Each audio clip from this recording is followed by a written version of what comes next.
तो hello friends, welcome back. तो आज हम गोता लगाएंगे क्लास 10th के ज्योग्राफी के चैप्टर फर्स्ट में, जिसमें हम बात करेंगे एक ऐसी दुनिया जो हमारे पैरों के नीचे है। वो है सॉइल, जो अर्थ का सबसे महत्वपूर्ण नेचुरल रिसोर्स है। यह एक लिविंग सिस्टम है जिसे कुछ ही सेंटीमीटर की गहराई तक बनने में हजारों वर्ष लग जाते हैं। So let's start the chapter.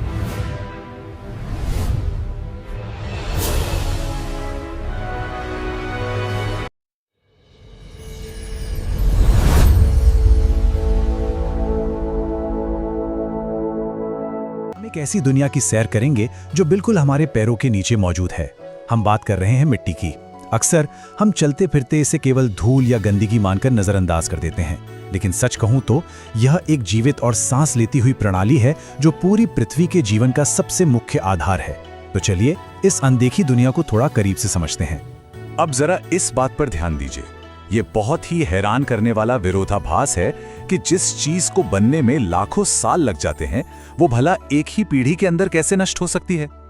ये सवाल मिट्टी के निर्माण में लगने वाले विशाल समय और हमारे द्वारा इसे नष्ट करने की तेज गति के बीच के अंतर को साफ तौर पे दिखाता है। और सच मानिए, यही विरोधाभास आज के हमारे इस विश्लेषण के केंद्र में रहने वाला है। तो करते हैं अपने पहले भाग से, संसाधन के रूप में मिट्टी। ये जो मृदा परिच्छेदिका यानी सॉइल प्रोफाइल आप देख रहे हैं, ये दरअसल समय का एक सजीव नक्शा है। सबसे ऊपर हम टॉप सॉइल यानी मिट्टी की ऊपरी परत देखते हैं। ठीक उसके नीचे उपसतह वाली मिट्टी, फिर आती है अपक्षयित मूल चट्टान और सबसे नीचे ठोस मूल चट्टान। ये कोई साधारण चीज नहीं है, बल्कि एक अत्यंत जटिल प्रणाली है जो अनगिनत जीवों को जीवन देती है। कल्पना कीजिए, इस ऊपरी मिट्टी की परत के महज कुछ सेंटीमीटर हिस्से को बनने में ही लाखों साल लग गए। तो आखिर ये मिट्टी बनती कैसे है? ये कोई रातों रात होने वाला जादू तो है नहीं। ये जलवायु में होने वाले भारी बदलाव, बहते पानी, हवा और ग्लेशियरों जैसी प्राकृतिक ताकतों की लगातार मेहनत का नतीजा है। उच्चावच, जलवायु और सूक्ष्म जीव यानी अपघटक एक साथ मिलकर काम करते हैं। लाखों वर्षों तक चलने वाले ये रासायनिक और जैविक परिवर्तन ही हमारे पूरे इकोसिस्टम की एक मजबूत नींव तैयार करते हैं। आइए अब आगे बढ़ते हैं दूसरे भाग की ओर, भारत की जलोढ़ मिट्टी। अगर हम भारत की बात करें तो पूरा का पूरा उत्तरी मैदान इसी जलोढ़ मिट्टी यानी एलुवियल सॉइल से बना है। इसे हिमालय की 3 महान नदियों सिंधु, गंगा और ब्रह्मपुत्र ने बहाकर यहाँ जमा किया है। ये राजस्थान और गुजरात से लेकर पूर्वी तटीय मैदानों तक फैली है। पोटाश, फॉस्फोरिक एसिड और चूने से भरपूर होने के कारण ये गजब की उपजाऊ होती है। यही वजह है कि इन क्षेत्रों में जमकर खेती होती है और यहाँ आबादी भी सबसे घनी पाई जाती है। अब यहाँ एक बेहद दिलचस्प बात सामने आती है। एक ही नदी घाटी में मिट्टी की उम्र के हिसाब से उसके गुण बिल्कुल बदल जाते हैं। पुरानी जलोढ़ मिट्टी को बांगर कहते हैं, जिसमें कंकड़ ज्यादा होते हैं, और जो नई जलोढ़ मिट्टी होती है उसे खादर कहा जाता है। इसके कण बहुत महीन होते हैं और ये बांगर की तुलना में कहीं ज्यादा उपजाऊ होती है। देखिए कैसे प्रकृति खुद ही मिट्टी को नया और समृद्ध करती रहती है। अब आते हैं अपने तीसरे भाग पर, काली मिट्टी को समझना। काली मिट्टी, जिसे रेगुर भी कहा जाता है, कपास उगाने के लिए एकदम परफेक्ट मानी जाती है। आपको जानकर हैरानी होगी कि इसका जन्म दक्कन ट्रैप क्षेत्र में है, ज्वालामुखी के लावा से हुआ है। जलवायु और मूल चट्टान ही से बनाते हैं। ये महाराष्ट्र, सौराष्ट्र और मध्य प्रदेश जैसे इलाकों में फैली है। अगर इसके रासायनिक गुणों की बात करें तो ये कैल्शियम कार्बोनेट, मैग्नीशियम, पोटाश और चूने से भरपूर होती है। हालांकि इसमें फॉस्फोरिक तत्वों की थोड़ी सी कमी होती है। इस मिट्टी की बनावट को समझना भी उतना ही जरूरी है। यह अत्यंत महीन और चिकनी होती है, और इसकी सबसे बड़ी खासियत क्या है? इसकी नमी को सोखकर लंबे समय तक रोके रखने की असाधारण क्षमता। ये खासियत इसे उन इलाकों में भी खेती के लिए वरदान बना देती है जहां बारिश कम होती है। कमाल की बात तो यह है कि यह मिट्टी मौसम के हिसाब से अपना बर्ताव पूरी तरह बदल लेती है। गर्मियों में इसमें गहरी दरारें पड़ जाती हैं, जिससे मिट्टी को अच्छे से हवा मिलती है। लेकिन जैसे ही पहली बारिश होती है, ये इतनी ज्यादा चिपचिपी हो जाती है कि अगर तुरंत इसकी जुताई ना की जाए तो इस पर काम करना लगभग नामुमकिन हो जाता है।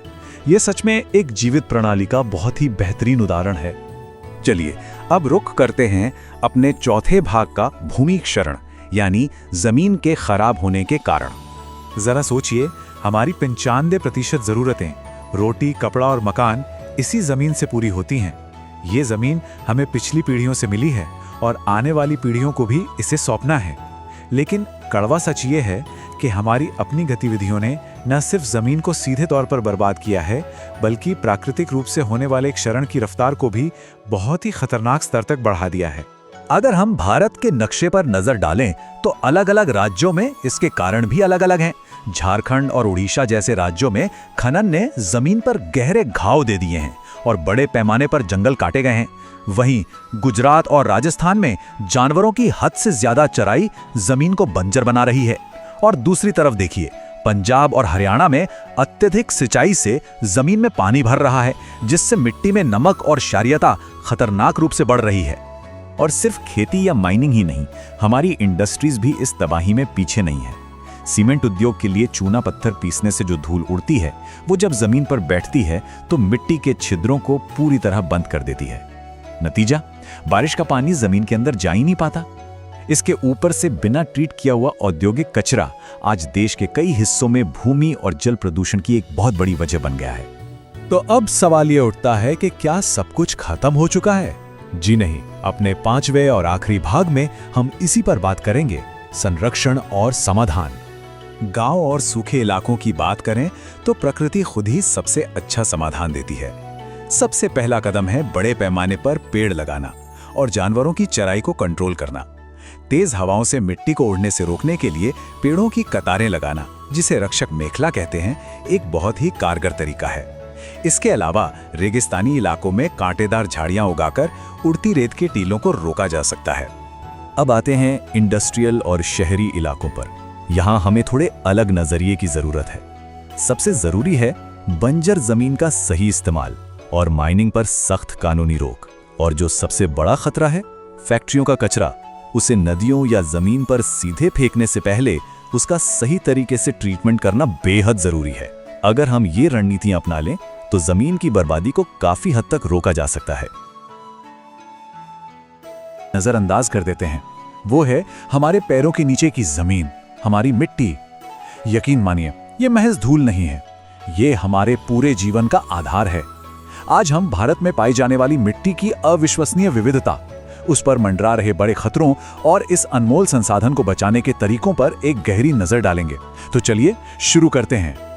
सबसे पहले बात करते हैं भारत की मिट्टी की विविधता और उसके भौगोलिक फैलाव की। जरा इस नक्शे को देखिए, ये दिखाता है कि भारत का भूगोल कितना अद्भुत और विविध है। अगर हम उत्तर के ऊंचे हिमालय से शुरू करके नीचे दक्षिण के प्रायद्वीप तक जाएं, तो हम साफ देख सकते हैं कि जमीन की प्रकृति कैसे लगातार बदलती रहती है। ये सच में हैरान करने वाला है। भारत में मुख्य रूप से ये 6 तरह की मिट्टियां पाई जाती हैं। ये हमारी सबसे बुनियादी पर्यावरणीय संपत्ति हैं। और पता है सबसे दिलचस्प बात क्या है? ये मिट्टियां कोई जड़ या रुकी हुई चीज नहीं है। ये अपने आसपास के मौसम, जलवायु और जमीन की ऊंचाई नीचाई के हिसाब से खुद को ढालती हैं और लगातार विकसित होती रहती हैं। अब आगे बढ़ते हैं और इन खास तरह की मिट्टियों की कुछ बहुत ही अनोखी विशेषताओं को करीब से समझते हैं। शुरुआत करते हैं लाल और पीली मिट्टी से। ये मुख्य रूप से पूर्वी और दक्षिणी दक्कन के पठार में मिलती है। इसका सबसे बड़ा जादू इसके रंग बदलने में है। दरअसल जब ये मिट्टी सूखी होती है तो इसमें मौजूद लोहे के कणों की वजह से ये एकदम लाल दिखती है, लेकिन जैसे ही इसमें पानी या नमी मिलती है ये पीली हो जाती है ना कमाल की बात? अब जरा इन 2 परिदृश्यों को ध्यान से देखिए, इनमें कितना भारी अंतर है। एक तरफ आपको लैटेराइट मिट्टी का वो इलाका दिख रहा है जहां बहुत ज्यादा बारिश होती है, और दूसरी तरफ है एकदम सूखा, रेतीला और प्यासा रेगिस्तानी परिदृश्य। इस लैटेराइट मिट्टी की कहानी भी बड़ी दिलचस्प है। इसका नाम लैटिन भाषा के शब्द से आया है, जिसका मतलब होता है ईंट। भारी बारिश की वजह से इसके पोषक तत्व बह जाते हैं और ये काफी अम्लीय हो जाती है। लेकिन रुकिए, ये बेकार नहीं है। अगर हम सही संरक्षण तकनीकों का इस्तेमाल करें तो इसी जमीन पर चाय, कॉफी और काजी जैसी बेहद कीमती फसलें शानदार तरीके से उगाई जा सकती हैं। और दूसरी तरफ है शुष्क मिट्टी। यहाँ भयंकर गर्मी के कारण पानी बहुत तेजी से भाप बनकर उड़ जाता है और जमीन के नीचे कैल्शियम या कंकड़ की एक परत बन जाती है जो पानी को नीचे जाने से रोकती है। सुनने में ये खेती के लिए एकदम खराब लग सकता है ना? लेकिन अगर सिंचाई की सही तकनीक अपनाई जाए तो इस कठोर रेगिस्तानी जमीन को भी हरा भरा और खेती के लायक बनाया जा सकता है। पश्चिमी राजस्थान के कई इलाके इसके जीते जागते सबूत हैं। अब बात करते हैं वनों की मिट्टी की, पहाड़ों पर तो जैसे पर्यावरण ही इस मिट्टी का असली बॉस होता है। घाटियों में ये बहुत उपजाऊ होती है, ढलानों पर थोड़ी खुरदुरी और ऊंचे बर्फीले इलाकों में ये काफी अम्लीय हो जाती है। ऊंचाई और बर्फबारी का इस मिट्टी की परत और इसकी सेहत पर बहुत गहरा असर पड़ता है। तो ये तो हुई मिट्टी की विविधता की बात, लेकिन अब हमें एक बहुत ही गंभीर विषय की ओर मुड़ना होगा, और वो है मिट्टी के कटाव का बढ़ता हुआ खतरा। सोचिए, जो मिट्टी हजारों सालों में बनती है वो कितनी तेजी से नष्ट हो रही है। यहाँ सबसे डराने वाली बात यह है कि इंसान और प्रकृति दोनों मिलकर इस जमीन को खोखला कर रहे हैं। एक तरफ अंधाधुंध पेड़ों की कटाई, निर्माण कार्य, खनन और जरूरत से ज्यादा चराई जैसी इंसानी गलतियां हैं, तो दूसरी तरफ तेज हवा और बहते पानी जैसी प्राकृतिक ताकतें। ये सब मिलकर हमारे पर्यावरण का पूरा संतुलन ही बिगाड़ रहे हैं। पानी जमीन को मुख्य रूप से दो तरह से तबाह करता है। पहला है अवनालिका अपरदन या गली इरोजन, जहां पानी जमीन को काट कर गहरी नालियां या खाइयां बना देता है, और दूसरा है परत अपरदन। इसमें पानी एक बड़ी चादर की तरह बहता है और जमीन की सबसे उपजाऊ ऊपरी परत को ही अपने साथ एक झटके में बहा ले जाता है। इस दृश्य को देखिए, ये किसी हॉरर फिल्म का सीन नहीं है, बल्कि ये वो कड़वी सच्चाई है जो दिखाती है कि जब मिट्टी और प्रकृति का संतुलन पूरी तरह से टूट जाता है तो जमीन का क्या हाल होता है। पानी सचमुच जमीन को चीर कर रख देता है, और जब ये पानी चिकनी मिट्टी को बड़ी बेरहमी से काटता है तो खेती करना तो भूल ही जाइए, वहां चलना भी मुश्किल हो जाता है। ऐसी जमीन को बैडलैंड या बीहड़ कहा जाता है। आपने मशहूर चंबल के बीड़ों का नाम तो सुना ही होगा। वो इसी अवनालिका अपरदन का सबसे सटीक और भयानक उदाहरण है। लेकिन निराश होने की बिल्कुल जरूरत नहीं है। जहां समस्या है वहां समाधान भी है। आइए अपनी चर्चा के आखिरी हिस्से पर चलते हैं, मिट्टी को बचाने के कारगर उपाय। सबसे पहला तरीका है सीढ़ीदार खेती या टेरेस फार्मिंग। खास तौर पर पश्चिमी और मध्य हिमालय में ये तकनीक बहुत काम आती है। पहाड़ों की ढलान को काटकर विशाल सीढ़ियां बना दी जाती हैं।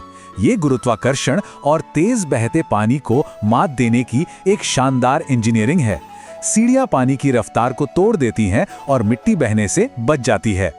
इसके अलावा जमीन की प्राकृतिक बनावट के हिसाब से काम करना भी एक बड़ा गेम चेंजर है। उदाहरण के लिए, ढलानों के समानांतर समोच्च जुताई करने से पानी का बहाव धीमा हो जाता है। वहीं खेतों में फसलों के बीच घास की पट्टियां छोड़ने से तेज हवा की विनाशकारी ताकत को आसानी से तोड़ा जा सकता है।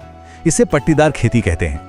और रेगिस्तानी इलाकों को आगे बढ़ने से रोकने के लिए एक बहुत ही असरदार तरीका है रक्षक मेखला या शेल्टर बेल्ट्स। इसमें पेड़ों को एक लंबी और सख्त कतार में लगाया जाता है। ये पेड़ों की एक तरह की जैविक दीवार होती है जो तेज हवाओं को रोकती है और उड़ती हुई रेत को स्थिर करती है। पश्चिमी भारत में ये तरीका बहुत सफल रहा है।